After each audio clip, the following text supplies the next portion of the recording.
Thank you, everybody. Those are the sounds of Melo Mino, who is helping us today get into this event with song. So, welcome everybody to the Civic Tech Innovation Forum 2022. I was so happy that you've joined us for this virtual launch event. My name is Natim Kajwa, and I'll be today's facilitator and host. As you might know by now, this year's theme is Unplugged, but still connecting. This theme emanates, of course, from the fact that we've all been connecting through our devices from different parts of the world for over 2 years now because of the COVID-19 pandemic, which many would argue has been both a blessing and a curse, I suppose. It's a blessing in the sense that it's been a great catalyst in this journey of digital transformation on the African continent and other parts of the world, and obviously a curse because of the tragedy that it's left behind. The blessing being able to connect digitally has obviously come with its own challenges, one of which is our ability to connect in real life. We could argue that we've been so overly connected that even when we do share physical spaces, we are never really there, preferring rather to be glued to our screens and seldom connected to a question of whether our online connections are relating to offline connections and real life action. Today, as we officially launch Unplugged 2022, we have 5 exhibitors from the continent who are helping us translate our online connections into real-life, impactful connections that are helping amplify the voices of the underrepresented on the continent. But before we begin that, Sihle Lichana, who is a program coordinator at the Civic Tech Innovation Network, is gonna, help us with some opening remarks, and we'll start our program and start talking to some of all of our exhibitors, rather. So, yeah, Sihle, please take away.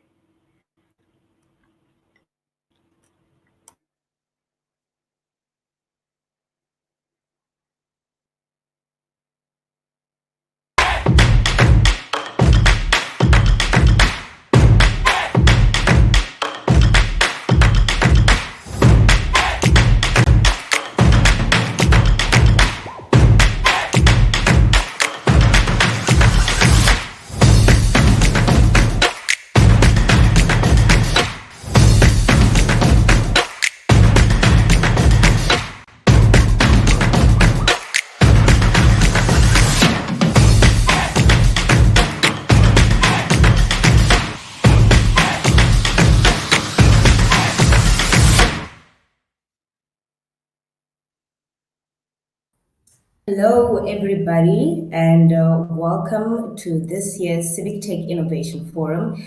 As Nati has said, my name is Sihle Lichana, and I'm the program coordinator at the Civic Tech Innovation Network. And I'm thrilled to be joining you virtually from Johannesburg, South Africa. For those of you who are joining us for the first time, this is the 6th edition of the Civic Tech Innovation Forum. And as you've heard, this year's theme is #Unplugged. I mean, my colleague Nati would have briefly explained this.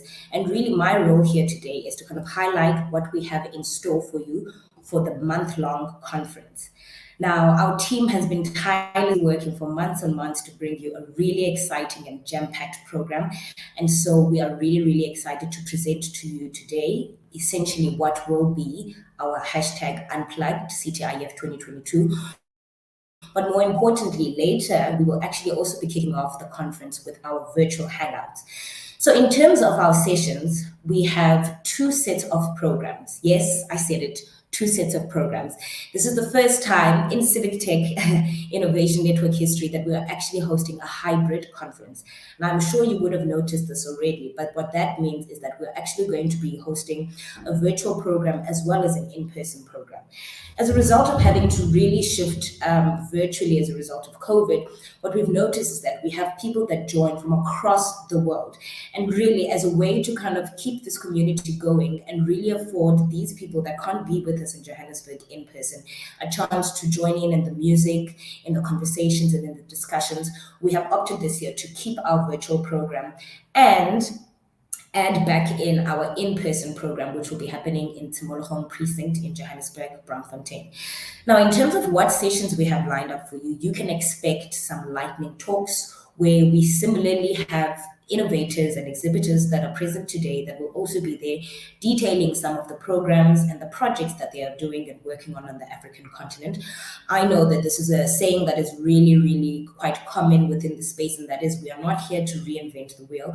And so really these conversations offer a learning space. We can join in and listen in the journeys of other innovators, people who have walked the same shoes that we are hopefully walking in or about to embark in. And often I like to think about the young African innovator who's about to start their own civic tech innovation or civic tech program. I mean, if I sit there and I think about where would I start, really a lightning talk or some of the discussions, the plenaries and the webinars are some of the spaces in which we unpack the journeys of these different innovators and how they became to be some of these known brands, but also impactful programs that are making a change in the well-being and the lives of Africans every single day. We will also be having workshops. Now, one thing we're really big on at Civic Tech Innovation Network is also transferring knowledge and learning. So in the same way that you can learn through story and the sharing of a journey, in these sessions and in these workshops, sometimes there will also be masterclasses. You're getting technical skills about what people are doing, what is the most latest and cutting edge technology, and how you can also get involved and learn how to apply these same skills within your field. We'll also be having roundtables. And for me, a roundtable is the space that I really enjoy because essentially it's a really interesting discussion with like-minded people where we're essentially kind of debating around a topic, but also really working towards understanding some of the core topics that continue to plague our ecosystem as civic takers. Now, in terms of the in-person program, one of the most exciting features that we will be having is our in-person exhibition. So you would have noticed that if you've had time, and if you haven't already, I'd like to invite you to please go onto our Meet platform and really just browse around. Our reception area is very inviting and kind of gives you the lay of the land on how to navigate and make your way to the different sessions. And this year, for our virtual exhibitions, we have these online booths, right?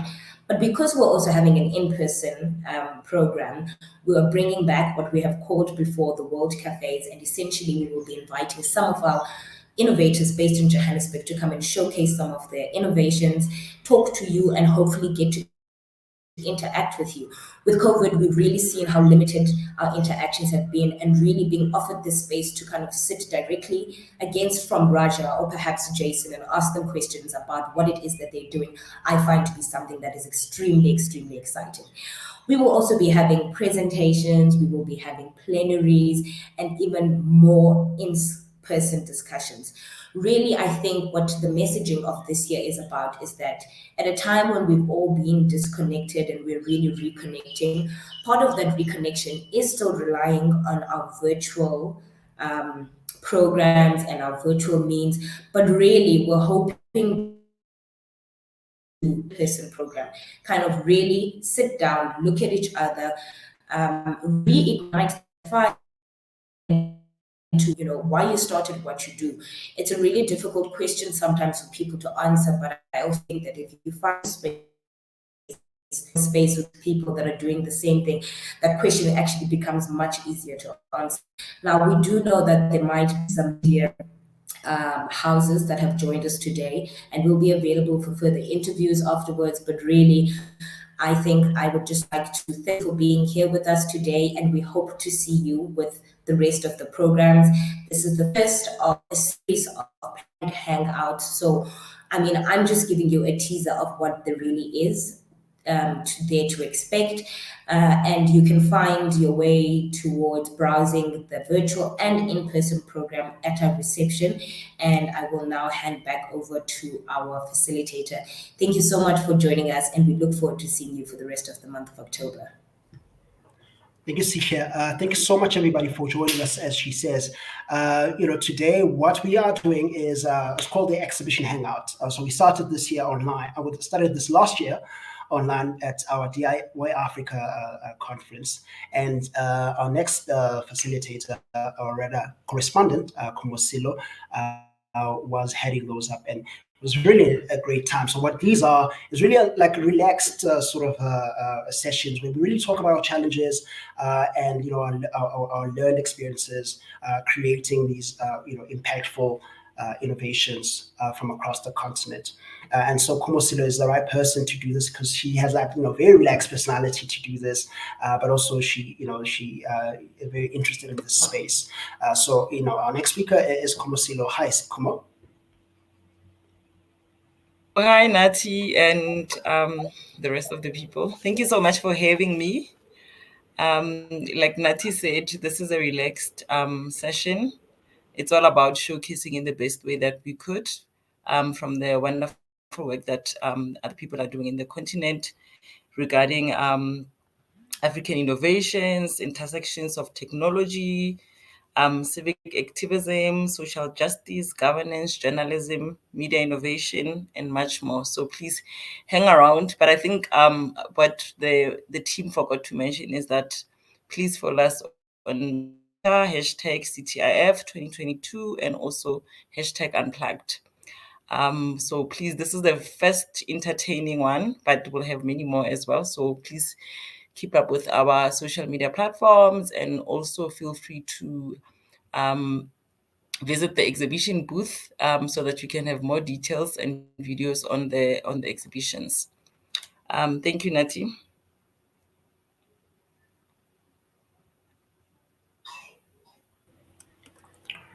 Right. So, what I'd like to introduce some of our speakers today, and what they will do, obviously, is just talk about the exhibitions, and rather talk about their exhibitions, and really talk about what the experiences are. So, Kumo's going to be leading us through that. But what we're going to do firstly is obviously just kind of introduce all of our speakers. So, we're going to start with Comrade Nigeria. So, the person leading Comrade Nigeria is Bolaji. Is Bolaji there? I think Bolaji is in here. So he's going to start us off talking about what his innovation does, and we'll continue like that until we go to your movie. Bolaji, are you there? Yes, I'm here. Thank you, Nati. Um, it's good to be here. Good day, guys. We're in the afternoon over here, so good afternoon. I'm Bolaji Karim. I'm the project leader for Comrade Nigeria, a civic engagement platform helping Nigerian youth mobilize as non-partisan teams to promote voter education and participation in their local communities. Um, actually, we just launched recently. We launched on September 28th, 2022, towards the upcoming general elections in Nigeria, which starts February 2023. So yeah, it's so exciting to be here. I'm happy to be here to work with fellow civic tech innovators in Africa. So yeah, thank you. Thank you so much, Bolaji. We're gonna go now to the next speaker. So we're gonna go very quickly because we have just 1 hour. So we will try and cover everybody as much as we can. So Raja, are you there? So Raja Hello, is everyone. from Tunisia. Yes. Hello, Raja. Hello. So I'm from Tunisia, from the Hansaidel Foundation regional office in Tunisia.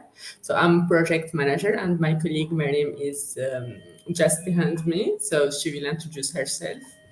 Hello everyone, I'm Mariam. My name is Mariam Awedi. I'm a project assistant from the Hansaidel Foundation. The Hansaidel Foundation is a German political foundation that works on decentralization and other political projects. Thank you so much, everyone. So we're gonna go on quickly to the next exhibitor today. So we're going to talk to John from the Open Institute. Hi, John. Hi, how you doing? My name is John Mosheke. I'm the technology director in Open Institute here in Nairobi, Kenya. Open Institute, we are an NGO that we specialize in collaborating with governments, CSOs, citizen groups to find innovative ways to achieve sustainable development. So I'm going to talk more about it. I'm very happy to be here, and I'm looking forward for this session and other sessions later on this month. Yeah, thank you. Thank you so much. And from South Africa, we're talking to Simon Mandel, who represent Disability. Hi, Simon. Good day, everybody. We run one of the only newspapers in the sub-Saharan African region. And the aim of the newspaper is basically a multimedia platform, is to inform and raise awareness on disability inclusion. So I understand in this session, there's much to focus on assistive technology and the aspect of universal design, just to include visual, hearing, the neurodiversity, learning spectrum disorders, physical disability, as well as the mental health spectrum. So different innovations, different partnerships, and we bring awareness of that. And we also partner with various organizations in highlighting some of these things to the greater public across Africa. Thank you. Thank you, Simon. Our next exhibitor today is Jason Buckhead from South Africa, and he represents Yomobi. Hi, Jason.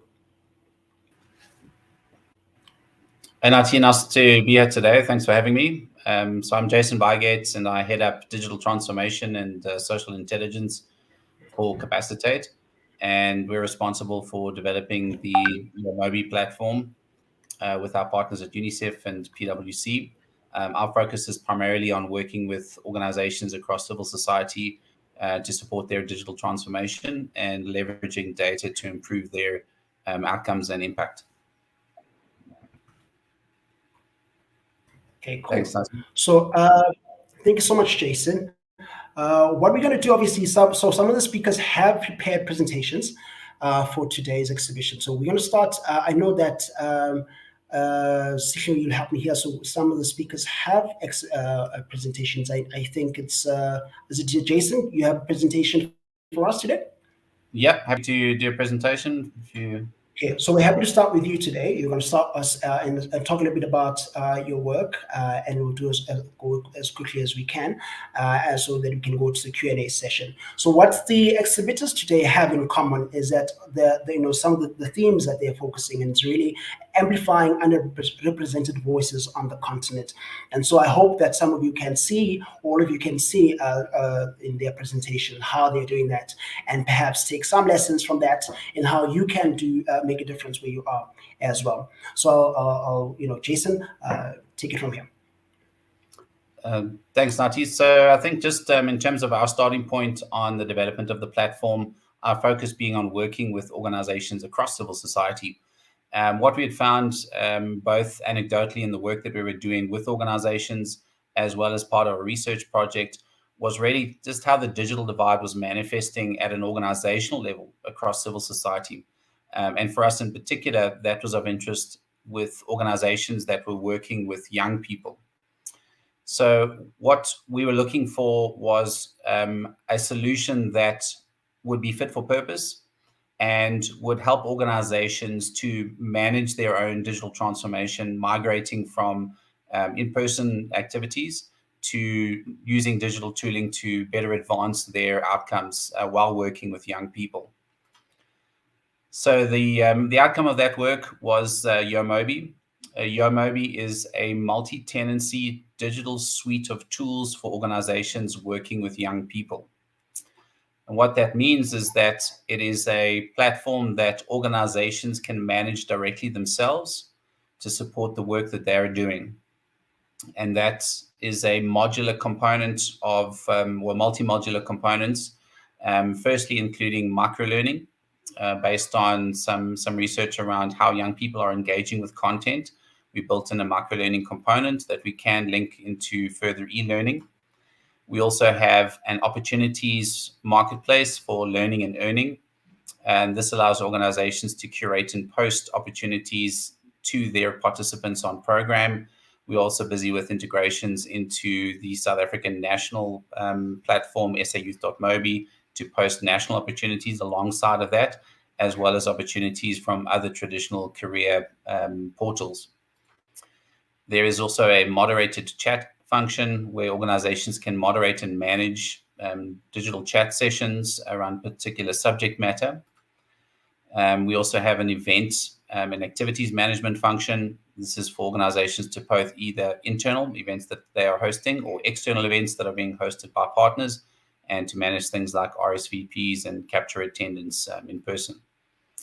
Then we have a digital task and community service module. The community service allows organizations to post volunteer opportunities that can be fulfilled by young people within their own communities, as well as digital tasks that can be created and rewarded financially using a digital wallet and electronic payment capability embedded within the system. We also have a youth services database. This database, using some of the work that the team at Open Up have done around curating youth services available through the public sector, supplemented with work that the Wadi Collab is doing around civil society services that are available to young people. And then finally, we have content channels. These are curated by third-party organizations and made available across each instance of the platform. So these are specifically focused on areas of interest for young people. So things like sexual and reproductive health, learning and opportunities, as well as more entertainment-based content such as music and sports. So that's just in brief the platform that we've put together. Lots of very, very interesting learnings as part of that journey. We have a fairly deep development roadmap. So bringing in a range of new and additional functional capabilities within the platform rolling into next year. Our target for this year is to onboard 100 organizations in South Africa and ramp that up to over 500 organizations in next year. So I look forward to discussing on the work that we're doing and some lessons that we've learned. Thanks, everyone. Thank you so much, Jason. Jason recently launched this application. We were lucky enough to be invited to that particular launch. And so most of the people who are here, and most of the initiatives that are here have been recently launched. So they're fresh off the box. And so I'd like everybody to send in their questions about, what their experiences, what they want to know about their experiences or what their challenges were. Use the Q&A section here on AirMeet so that we can ask those questions. Next up, presenting about Ziadi. Raja?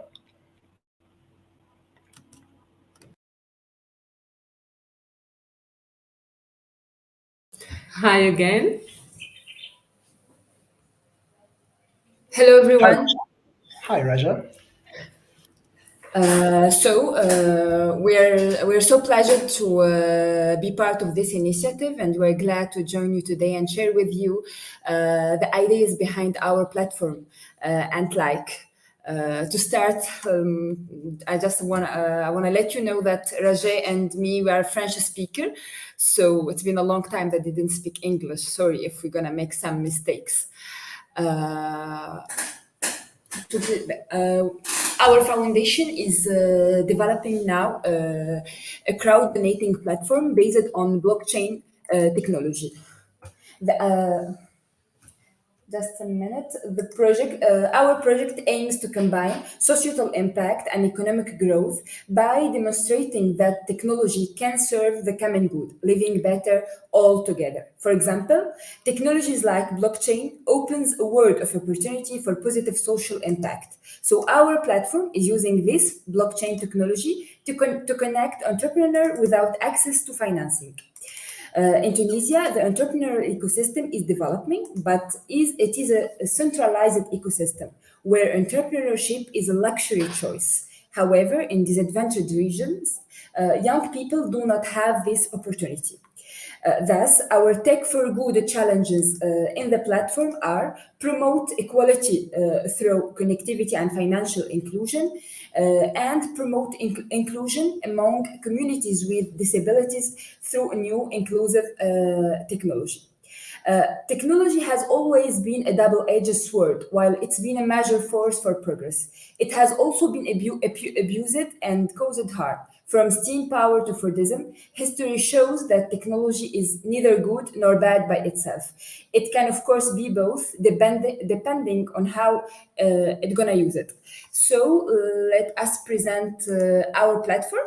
What is the problems here in Tunisia? We have a high employment rate, also the health crisis, no access to funding for entrepreneurs, especially in target regions, and unfair distribution for wealth between regions.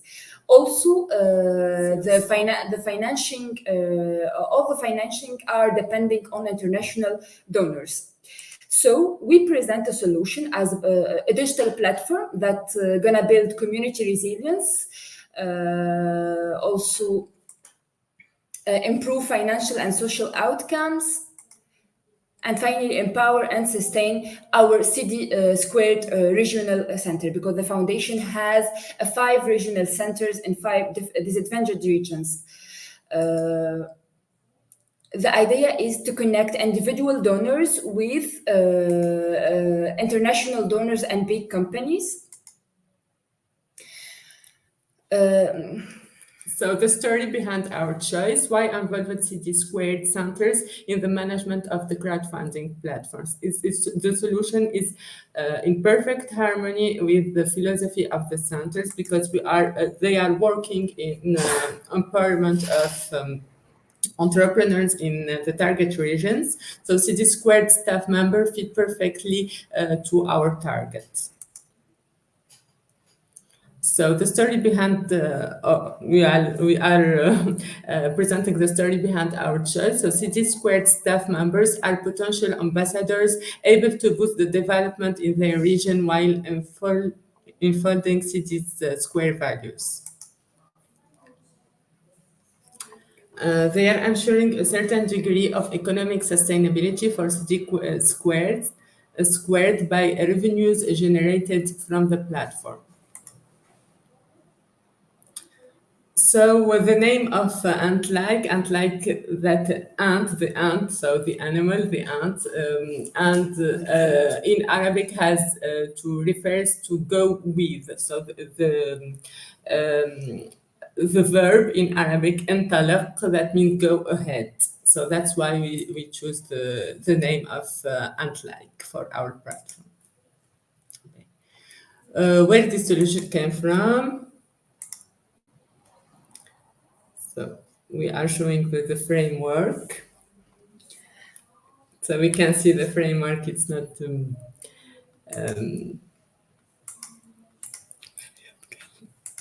so it's based on quadratic funding mechanism. The platform is the first donation crowdfunding platform in Tunisia based on blockchain technology. The principle of our platform is a reward crowdfunding. It's a donation with or without a symbolic purpose. We have the idea of solidarity token principle. Individual donors who give money to the projects, they get in exchange solidarity tokens that may be used to purchase service from the platform and the project owners. Also, we're going to apply the quadratic funding principle. The quadratic funding is an optimal way to fund public goods in a democratic community. While defending a fund donated by a sponsor, we amplify the importance of donation made by a large community over the contribution made by a small group with big packets. The idea is redistribution of funds and to have some equal distribution for every project in our platform. So the blockchain technology is used to ensure full transactions, traceability, and transparency. So it's a new distributive funding source for entrepreneurs.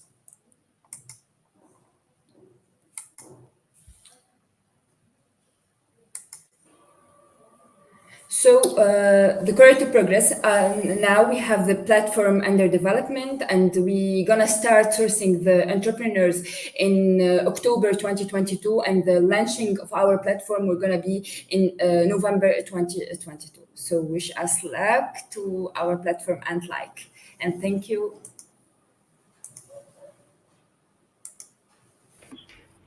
Thank you so much, Mariam and Raja, coming to us from Tunisia. So what we're going to do now is take a couple of questions from the floor. I know that Kumo has prepared questions of her own as well for the two exhibitors who have who've spoken to us just now. So we're going to take those questions from Kumo and from the floor here. If you have any questions that you haven't put on the question on the Q&A, please put them on now. Raja, if you're able, if Raja and Mariam, if you're able to put on your camera, please do, so that we're able to interact with you there as well. Jason as well will put his camera on. We're going to do a quick Q&A, Kumo, and then we're going to quickly move on to our next speakers, because again, time's on our side. We literally have 20 minutes left, so we're going to try and push as much as we can. Apologies if you are moving very, very quickly. We have so many exhibitors, so we gotta, save as much time as we can. Yeah, there we go. That's Raja and Mariam there, everybody. Come on, over to you. Okay, thank you, Nati. I think at the rate you are moving so fast that we forgot the whole point and objective of this session is that we need to have fun. Have fun in a way that our exhibitors showcase their work. So I'm going to be as entertaining as I can with my questions, of course, so that we can unpack more of the work that you do. So to Jason specifically, given that your product or service is for South African youth and the reality of unemployment and the data costs, is your platform data light? Is it data free? Are there any considerations to assist in that space so that we can create good platforms, but then if there's no access, then there's a problem. So are you taking that into consideration given the reality of data in South Africa? Yeah, so thanks, Kumar. It was a key consideration for us in the development. We are in the process of running the zero rating gambit with the relevant networks and also through Department of Education. But it is a bit of an ordeal to get that zero rated. What we are also running is with organizations is an allied program to provide Wi-Fi connectivity with organizations in communities. So we are very aware of the constraints around connectivity. We do have, however, think that it is going to be relatively short-lived, the data constraints that we face currently, just given the progression around things like satellite technologies and the work that's happening fairly aggressively at the moment. But yeah, we're working with partners at the various networks to improve the access and reduce the data burden. But it is something that we foresee fading in the hopefully not too distant future. Okay, thank you so much. So let me be quick so that I can also ask Raja a question before we move on to the three exhibitors. So I think from my side is, how are you going to measure impact in terms of the solutions that you are bringing into the space? So is that for me or was that for Raja? No, that is for Raja and her colleague. Sorry, can you repeat the question, please? Sorry, can you repeat the question, please? So I'm asking, how are you going to measure impact regarding the solutions that you are coming with? How do you know that, yes, we have been successful in terms of delivering this and it's created the impact and the change that we want to see? Okay, so Antlife, which is a quadratic platform, is a form of fundraising that is based on the theory that if lots of people are willing to donate a small amount of money towards a project, then the project is likely to be successful. This is an old idea that has been revolutionized by the internet and is now a common but innovative tool that is used to help fund a project, collect money for good cause, or raise investment in a business. So that's how we are providing solution for entrepreneurs. Okay. The idea, Kimo, is here in Tunisia, the entrepreneurial ecosystem is based on international donors. There is for example, here in the capital Tunis, there is a lot of community that have access to those funding and to those international donors. But in other regions, and the project owners, they don't have those chance or those opportunity. And so our platform is gonna give them the access to to finance their project.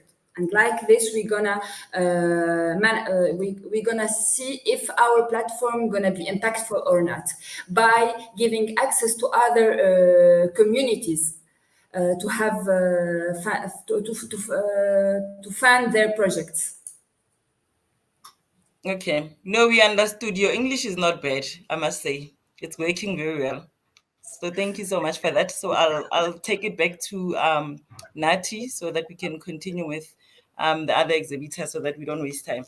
Just Kim, will you say that it's a funny conversation here? We are so stressed, so it's not funny for us. It's the language. No, it's still funny, but we have to improve our English. So far, so good. Thanks. Thank you. Cool. I must just say that it's so exciting, Kumu, to have this year, exhibitors from North Africa. Last year we didn't have a lot of those. So thank you so much, Raja and Mariam, for taking that step and leading the way, I think, for other North Africans to come in next year and show us what's happening on that part of the continent. We're going to talk to John Mucheke from the Open Institute about their newest platform as well. So they have also recently launched. So John, are you there? Hello, yes, I'm here. You can hear me? Right. John, take it away. Thank you. For Open Institute, we have an application called Sabasi. Sabasi is a free-to-use data collection tool that was made with the African context in mind. So what was the problem? In Africa, we often need to collect data in remote areas, most of which have limited resources to carry out quick and in-depth research and thus require substantial investments. We faced similar challenges in our projects, especially our projects encouraging open and proactive governments to ensure all the relevant information concerning development is disclosed to the public to give a value to the citizen voices. So what did we do? Our solution is we created Sabasi, and at its roots, it's rooted in simplicity. Key to our app or our goal was to allow our users, especially data collectors, to easily set off with minimal or no training required. Another solution that we inbuilt in Sabasi was compatibility. This made the app available to low and high-end devices, thus covering most devices used in Africa. And last but not least, which is our key, we have other features, but this is our key features, is Bluetooth and offline mode. These features ensures that any remote areas considered to be inhospitable will be accessed effectively and at low cost. Even it will also be able to collect GPS. So why is it important to us? As an Open Institute, as I said, we are an NGO based in Nairobi. We collaborate with governments, CSOs, citizen groups, private sectors, companies, and to find innovative ways to achieve sustainable development. So we work with the government at all levels, especially with the government for responsive to create a responsive government that have necessary capacity to listen and engage fruitfully with citizens. We also work with the citizens to empower them with active participation in that by providing the data that they require for them to engage with the government or with the county government. So I'll give an example. Is one of our main examples. Is one of our main project was we worked with a county called Kilifi. We partnered with the county government. They're required to do an M&E county project. So where we came in to partner to help them out was we were able to involve the youth citizens to be part of the reporting process. We recruited youth only, and you recruited the youth, and they only needed their mobile phones, install the app, and in 3 hours to familiarize themselves with the app, they were able to set off to remote areas to collect the data. What was interesting was the aspect of social accountability, since the citizens themselves got involved with the project of NME. Another one that's currently running right now is a Lake Tanganyika Floating Health Clinic. They are currently doing a household survey in the Congo Forest and around Lake Tanganyika. So that issue was, those are areas with low or no connectivity. It's harsh environments, so they really needed very low end, the devices cheap. And then also they needed to have the data as soon as possible to be able to process it. And also they needed to be able to check on the data as soon as possible. So with the application, they were able to set out in that some of the group will go into the jungle, collect the data, or go to the remote areas, collect the data, and via Bluetooth, they're able to transmit the data that was collected to the team lead, who goes around collecting the data. And when they're in an area with internet connectivity, they're able to upload. Also with that project, we are able to see that we're able to collect GPS locations even without an internet connectivity, since GPS uses a satellite. So we have learned a lot from this projects that we had. The challenges that we faced was, for example, the 80-20 rule of an app. Most of the time, 80% of the application is not used and 20% is used. So we had to make sure that the mobile application is 100% usable. Another thing we really got a challenge on was to make the application as light as possible. So light that is less than 2 MB to be installed. So most of the devices, in Africa, you don't want to delete the most precious applications, and you don't want to go and spend money in recruiting, use people and paying them. Instead, you can use the citizens to be able to collect that data. So any device from the ones who are, from the low level, for low income to the high income people can be able to use it. So what we take away from this, and what we, impart some of the knowledge to other innovators who are online, we learned that it is extremely important to involve the end users from the get-go. And I mean the end users, for example, when we with Kilifi and the Kilifi County doing the M&E, we realized that most of the devices are low end, and especially most people, even though they have a device on hand, doesn't mean that they know how to use it. So we had to make the application as simple as possible for the end users and be more complicated to the administrators, the ones who want reporting, they want other features. We also learned that the importance of being able to allow any languages on the surveys. So we are mostly focused on Swahili and French, which is common in Africa, and we realized that other languages, like when we went to do an M&E, they have their local language, their own language, which was Kikuyu. So we realized that we need to also to integrate that. So to sum it up is, again, as I said, Sabas is an open tool, free to use. Any organization can use it. Any individual can use it. And the next projects that we have is empowering the citizens to be able to use the application, to be able to collect data. For example, if you think you're the only one who's suffering from no water or no electricity, you can set up a survey, a simple survey, very interactive survey, invite your community members or your neighbors to be able to participate in it. You get that data, and that report will be able to present it either to your county government or to your ward government, whoever is directly within reach. So that is Sabasi in a nutshell. I know I can talk in length about it, but I'm very happy to be able to present it here. Be curious about it. The link is sabasi.mobi. We'll leave our information later on. So thank you.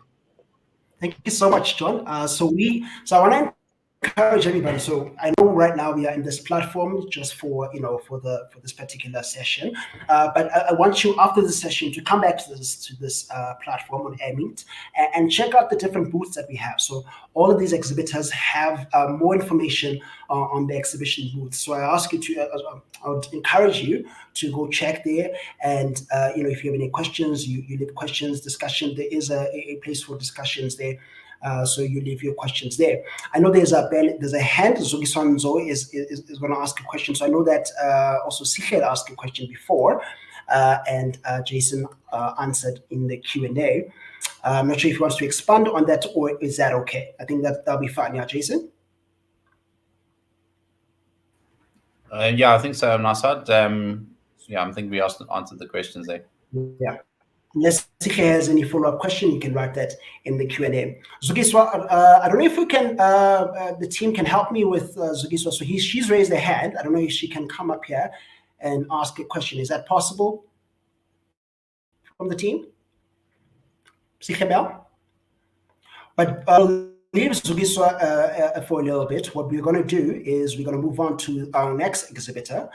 So I don't think we're able to bring her to the stage, Zugiswa. So we're gonna please just leave a question on the Q&A for now, and then we're gonna try and answer that question.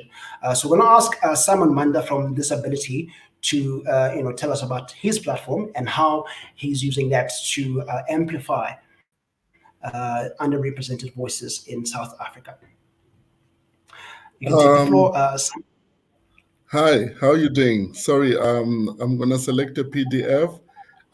Mine is basically, like I said, we're a media platform, and we bring awareness to innovation and things happening in the space of disability, just to ease the life of persons with disabilities and make them access different and various socioeconomic platforms.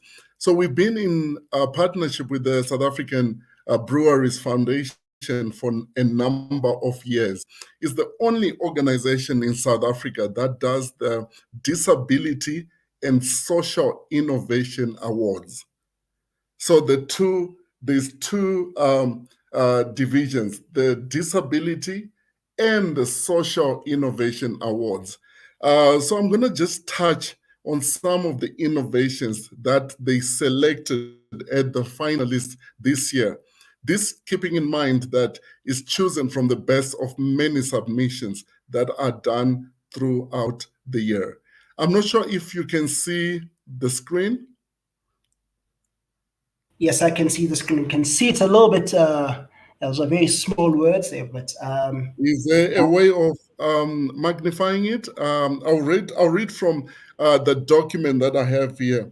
So, like I said, the divisions are 2 Disability Empowerment Awards and then the Social Innovation Awards. So the reason why they differentiate the two is specifically to give a platform for disability to be at the forefront, because normally it's at the back pedal of everything that we don't consider in society. But if we look at some of the universal design accessible things that we use, like earlier on, there was a mention of the global positioning system. If we all know that it was initially used for visually impaired people, then it became a universal accessible platform for everybody to use. And right now we can't do with Google Maps, we can't do with GPS. So some of these innovations later find themselves in the space of where everybody can use them. So I'm going to touch on just the few that are here. I think there's about 8 of them. The Disability Info South Africa is a portal, basically, that provides easy access to information, opportunities, and guidance for persons with disabilities. Yes, we might say, oh, okay, it's just a website. But bear in mind that if we're talking about accessibility, the website has to cater. Remember, there's different disabilities from the visual aspect, the hearing aspect, like I said, physical, mental, and learning. Each and every need has to have a special way of being addressed in terms of how do the visually impaired interact with that kind of portal. So this is one of the innovations that people have come up with so that it becomes a one-stop shop for resources mobilization. iSchool Africa is a disability inclusion program that empowers deaf youth with digital skills. They have a 10-month skills program that empowers youth with disabilities by training them through digital and technological skills. Kadi Welfare Center. It's a center that provides safe spaces and offers skills development for children with disabilities in rural Limpopo. And let's be aware that in terms of capacitation of the staffing, they need to be a range of like occupational therapists to guide through different levels of impairments that are found within a specific group of the children that will be available. Robotics with neurodiversity. In the neurodiversity space where you find your autism and anxiety and all those, there's a teaching program that developed untapped potential of neurodiverse students using Lego robotics, education, and coding. The other finalist is Spectrum Chefs Academy, a culinary skills development center that provides training for learners with disability to build their self-confidence and self-worth. Ukuhamba Prosthetics and Orthotics, which is a technology that produces high-quality, affordable prosthetics and orthotics for amputees and different people with disabilities. The last one is the Breed Valley APD business units, where personal and professional growth together with skills training are catered for persons with disabilities. There's also a range of social innovation that I won't touch on, but I'm glad to share. I can share that presentation where you can see for yourself some of the social innovation that also speak to the general populace. But mine was just to basically touch on disability-specific programs, because these are what we really need to bridge the gap between impairments in access and allow or let people with disabilities be proactive in social spaces, be proactive in socio-economic spaces. Thank you so much.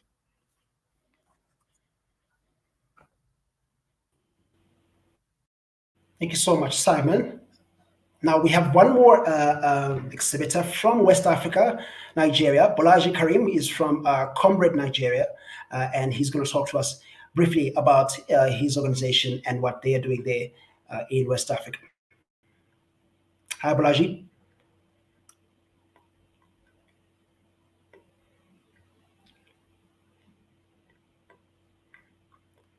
Okay, so Bolaji is, so what we're going to do in the meantime, because I cannot hear Bolaji, we are going to, so Kumo is still with us.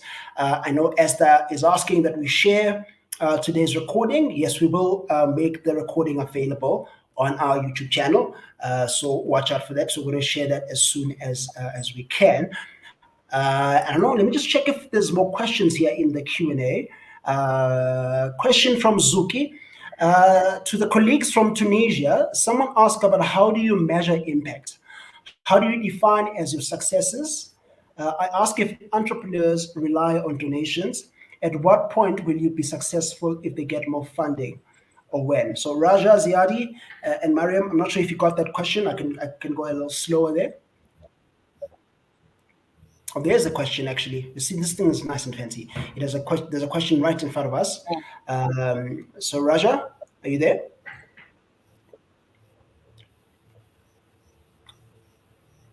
Raja and Miriam are not there.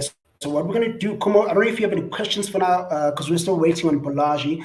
Bolaji, please say something if you are there. Okay, so Balaji is not there yet. So Kumar, I'm going to give it over to you to ask the questions. I know Raja and Mariam as well might be struggling there. So we're going to go to you. We're going to ask our two speakers, Sean and if you guys can put your cameras on, that'd be great. So we're going to do a Q&A very quickly with the two of you. And then come back to Balaji and Raja just after this. Cool. Yeah, so let me speak to Simon so long while we're waiting for our last exhibitor to be ready. So I think the question that I have from the conversation is, how does disability reach out to your audience, given that I think you had said that people come up with different disabilities. So how do you make sure that you cover in terms of reaching different people at the same time? You That is mean? to Simon. Simon, are you there? Yes, I'm here. Are you How asking do how? you create awareness? I'm asking about how do you create awareness about disability? Like, how do you reach out to your audience, basically? Oh, okay. Maybe a brief history of our newspaper. We started in 2010. The reason we started, why we started this platform was, I had friends that were doing in KZN certain programs, outreach programs, like a tributes award that awards 12 women each year that have made impact in the disability space in different categories. They had conservation on wheels with the likes of KZN Tourism. There was a program that was called DEEP, Disability Economic Empowerment Program, which did an expo every year. And the reason why we started the paper was to just amplify and make it adaptable to different spaces across the continent of Africa, especially in South Africa. So it would reach so many people. And it was easy to just target. The disability population is in our community. We know somebody with a disability within our spaces, but the trick was just to find spaces like schools, universities. Each university has got a disability unit. You had to partner with disability people's organizations on the ground.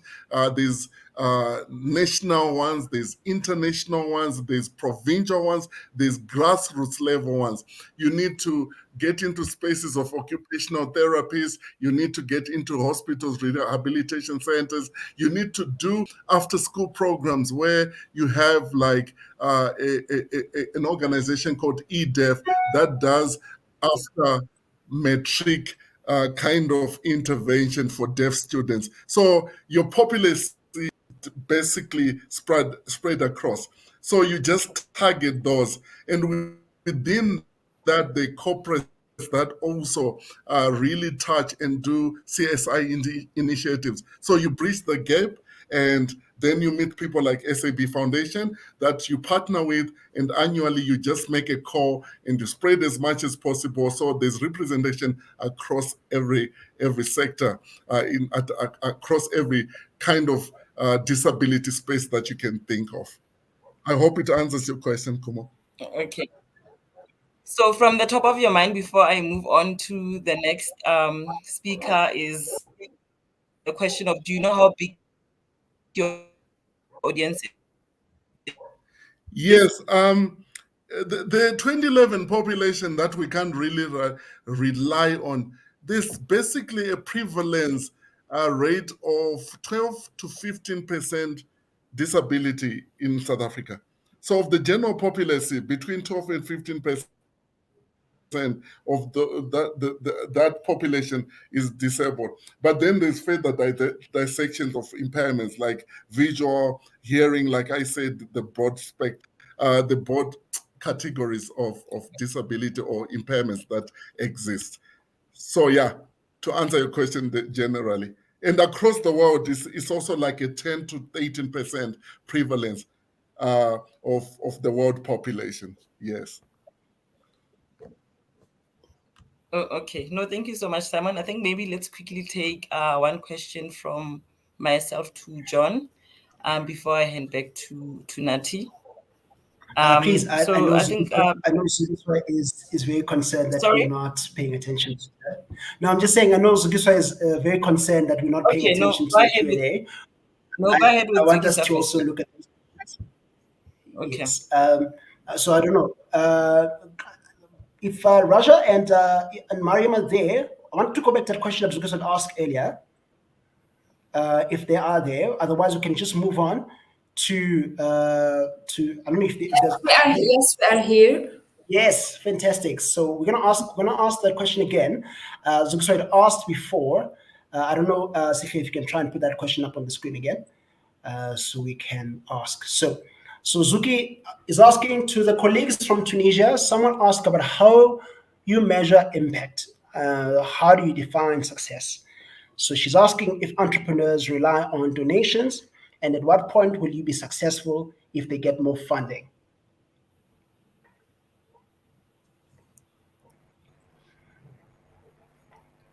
So maybe let's start there. So how do you? So I think maybe you touched a little bit on that when Common asked earlier about how you define your success.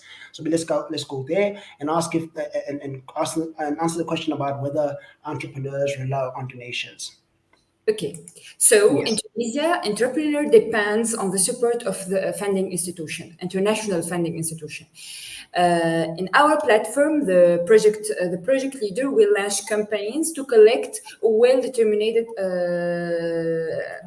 amount of money. So they should get what they demand at their campaign, not more than they demand in their campaigns. Right. Thank you so much, Raja. I'm not sure, Zuki, if I can see the other questions that you had asked. I know you're saying you asked 3 questions. I'm not seeing them yet on the Q&A. Kumo, I know you're going to ask another question. So let's go there again. Yeah. Okay, so this question was addressed to John. Hello, hi. Go ahead, Simon. Hello. Hi, Nati. Yes. Okay. I think in a nutshell, Zuki is trying to say, how do Raja and them define their success? Is it when entrepreneurs gain more funding or when they depend less on funding? When they get the question So is how is success? Because they said there's a donation, some donation platform that kicks in the platform. So how do you define success? When you get more funding as entrepreneurs, or when they start getting less funding and relying maybe basically on themselves? I think does it make sense? the question is for us. Sorry. Yes. So Simon was trying to explain what the question was. Hello. Yes, someone can hear you. So we're just gonna look at. We're gonna go to Raja again and see if Hi, she can answer. So we're gonna mute you, Simon, for a little bit, and then we're gonna give Raja to answer that question again. Yes, so I don't know. Yeah, so we're gonna try that again. So Raja, do you feel that you had answered the question properly, or you wanna try again? Okay, I want to try again. The idea behind our platform is that we're gonna collect donation for entrepreneur and the successful when they're gonna be Hello, Nati. when they're gonna have a successful Hi, project. Nati. Sorry. Yeah, so I'm not sure, guys, if we can. I'm not sure someone is. I'm not sure if he's connected to us at all. Sorry about that, Raja. I'm not sure if someone is hearing us or not. So we're gonna try and mute. Hi, Nati. Do you mind muting I'm for a little bit? Yes, I'd like you to mute for a little bit so that we can hear what Raja has to say. Okay, and then what you're going to do is that we're going to move on to Kumo. We did cut Kumo short there while she was still asking questions. So please mute Simon, and then we're going to go back to Raja. And then from Raja, we're going to go to Kumo so that we can at least go back to Bolaji to talk about Comrade Nigeria. Raja?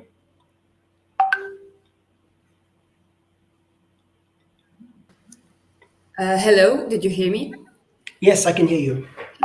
The idea behind our platform is that we're gonna help the entrepreneur by collect for them money from different donors, individual donor and international donor, and the idea that how we're going to measure the impact of our platform, or how a project going to be successful on our platform, is when the project is not depend anymore for our platform and for donation.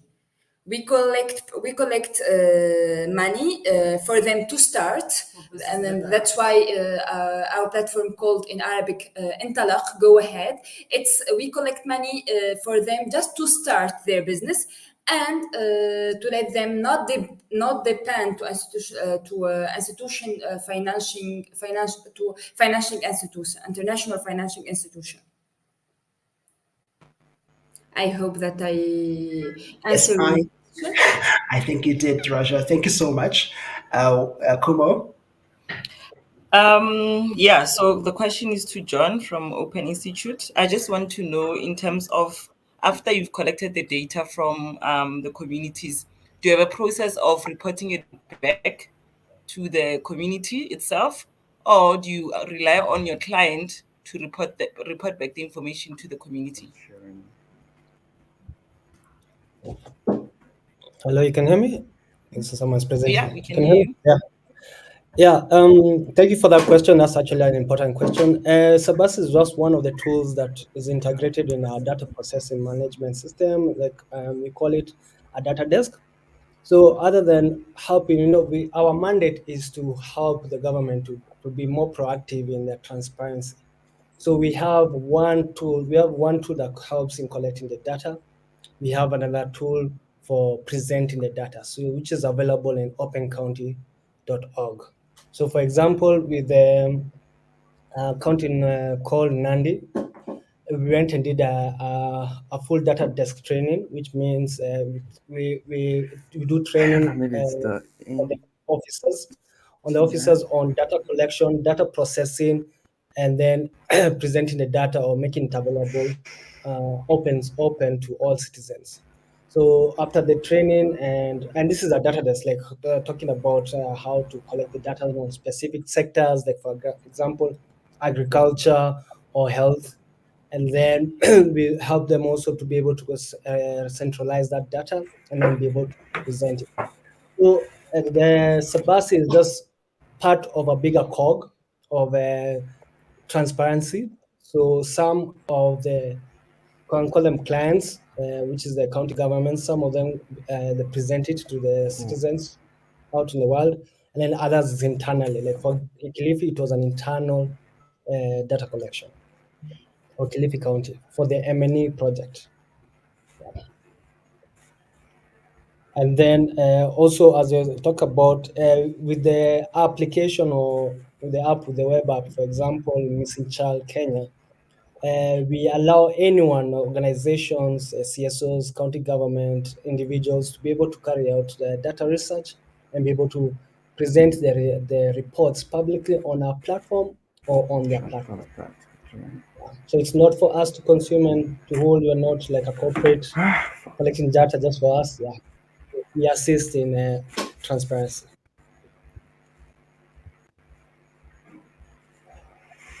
Okay. Do I go to you? Thank you so much. Yeah, thank you so much for that. I'm covered. Nati, back to you. Okay, cool. So I see that Balaji has been desperately trying to get his presentation in order there. So we're going to try and go to Balaji quickly. So obviously, we try to, get a conversation going between, for anybody to ask any question. The speakers can ask other speakers. We're gonna go to Balaji. I don't know if you are winning, Balaji, with your presentation. We can just get on it quickly. There. Okay, so Balaji, I'm struggling to get anything from you at the moment. So what we're gonna do, Kumo, is we're gonna continue with the conversation. And then Balaji, maybe we can arrange a time for you to come back and talk to everybody about your platform, about Comrade Nigeria. I know you're doing very amazing work. there in West Africa. So we're gonna try and come back to Polaji, and perhaps we can fit you into another one of these hangouts. In the meantime, Kumo, let's drive a conversation between all of us here, and then we are going to wrap right after that. Kumo? Okay, I see Zuki has a question as well. The John, the Google Forms, etc. Sure, I can try and read that question out. So she's talking to Simon here, Simon Manda. So to Disability newspaper, you touch on a very underrepresented group, which I believe the other exhibitors, if they haven't considered universal design, to note they are missing out on a market, disabled people and their network. So that's it's more of a comment. But if you want to say something to that, Simon, you can go ahead. Yeah, representation of diversity, we hear a lot of LGBTQIT and gender equality sort of stuff, and we sort of alienate disability to the backdrop. The percentages of our population, if you consider almost like 12 to 15% of the population, that is one expected to also in that mix vote and also supposed to live life. That means it's a market on its own that is also diverse, that you might even need to consider in your design, to consider the universal access component. You know, people think that is an afterthought to include disability. But I'll just give you an example. The ramp has always been representative of mobility, like the wheelchair. But you find that even one of us, if you're tired, you don't go up the stairs. You use the ramp to shuffle along. Old people use the ramp to shuffle along. That's the basic platform of universal design. Universal design component just looks at what is the widest range of the market that I can reach. And if you consider that in all your designs, it will be an amazing inclusion of a certain market that you can never or you've never touched onto. Thank you so much.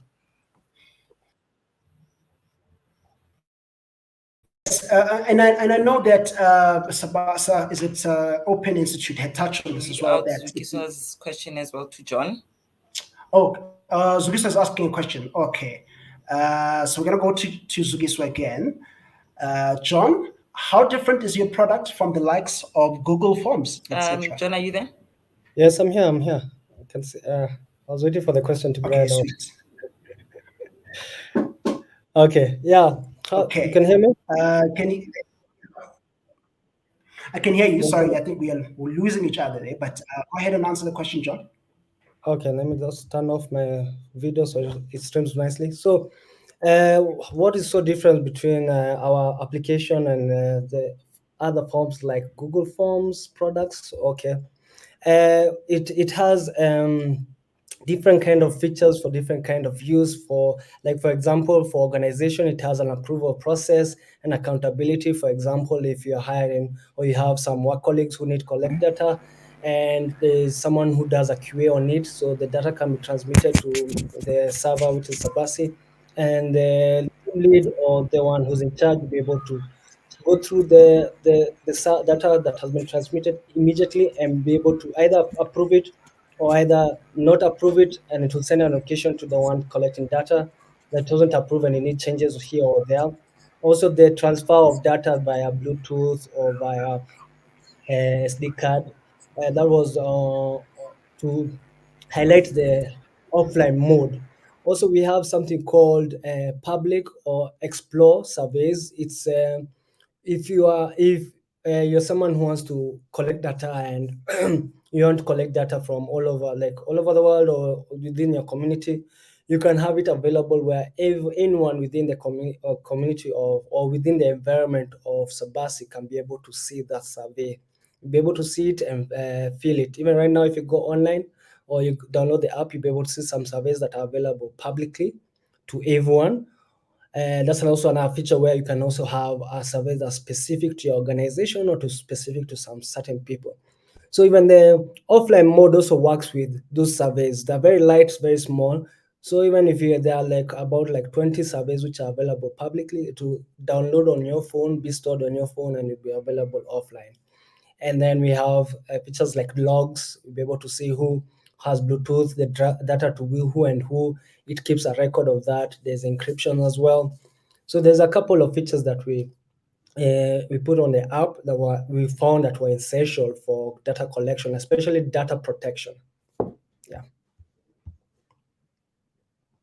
Okay, thank you, I hope John. that answers the question. So, John, you touched on something earlier about. So you said like the platform itself is quite simple in the front end, but in the backstage, it's quite complicated for people who are administrating all these things.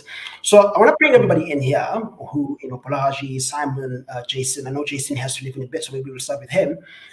But the first thing that you considered when creating this platform, right? So for John, may have been simplicity, right? And maybe you'll correct me if I'm wrong there, John. Maybe it's not simplicity, because again, we are talking about platforms here that are talking to trying to amplify voices and reaching out to underrepresented voices. So I'm trying to figure out here what for you, Jason. We'll start with you, and then we'll come to Polaji. What for you was the very first thing, Polaji? Because you have to come in next week. So we're gonna call Raja. We're gonna go Jason, Raja, and then John, and then Simon. Right. So we're gonna just touch on the very first thing that came to mind when trying to create this platform. Jason. Thanks, Nati. Yeah, there's some fairly detailed theory behind the technology adoption, but generally the first point is always around ease of use. So when it comes to a user, what is the easiest thing for them to do on the system to make it as intuitive as possible and as simple as possible when operating the system. There are a whole range of other factors that we considered in terms of the design based on some technology adoption modeling, but ease of use is always the first and most important thing to ensure.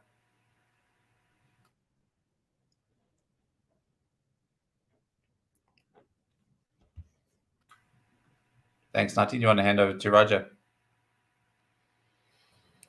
Yes, please. Yes, Raja. Sorry, apologies. I was hidden from the stage here for a little bit. Raja, what was the first thing that came to mind when you started developing your platform?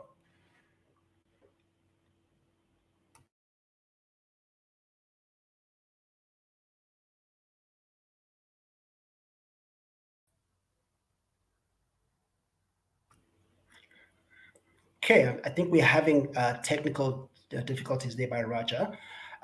John, we'll come to you, and then Simon. Okay, for us, it was to make it simple is what is the main goal of the app? What does it need to do? And then once we got that main goal, now we just built around it. And we just tried, it's as you said, yeah, at the back end, for especially for organizations at the web, even though it's kind of complicated, but it's not complicated because it's easy navigation. So we focused on the goal, which was collect data. So for the end users, how easy should we make it for them? How intuitive do we make it for them? How interactive do you make it for them? And what are the features do they need? So for example, for the web app, for the app, mobile app, it is extremely low level features so that it can be able to do its main function. And then now for the web, now is that's when we have it's heavy. It's heavy on the features, but it's still intuitive and easy to use. Right, right. Simon, what would you say was your? I know you're working with disabled people. What was the main focus for you? At the basis of any innovation in the disability space is the universal design approach, where you see the diversity of the users. The interface has to be interactive with as many people as covering almost everybody. So you put that design in mind. But then there are also specific designs that come out there. I'll give you an example of an app called Be My Eyes.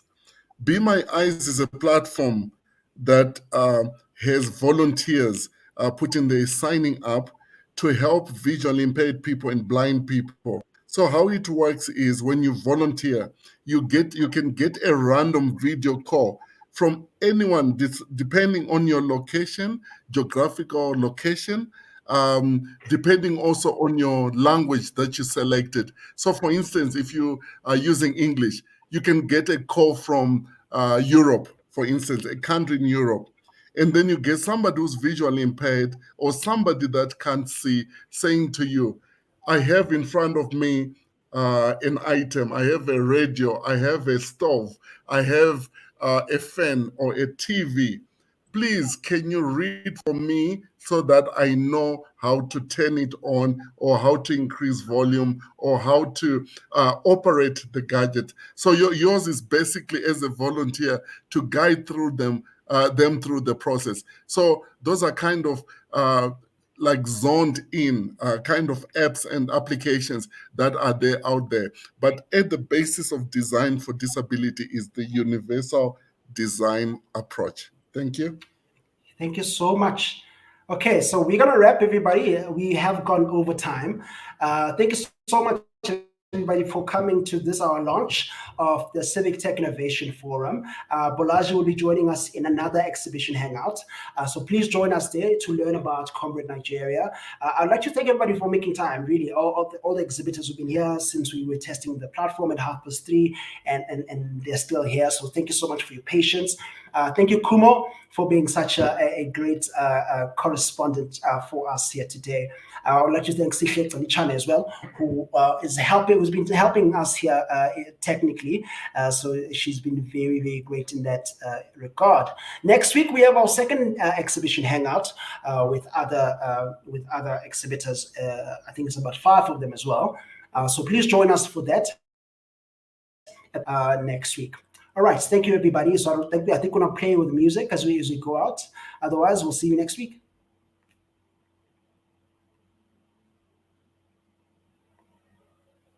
Bye-bye, and thank you. All right, bye. Hello, everybody.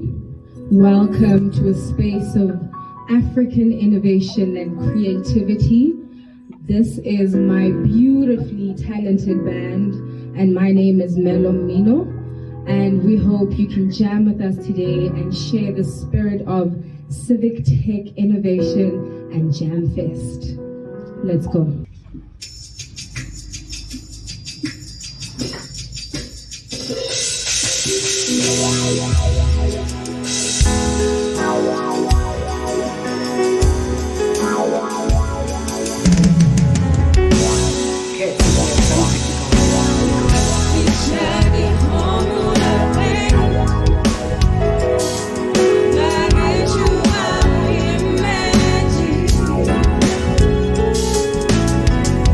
Shama,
Thank you, everybody. Thank you so much.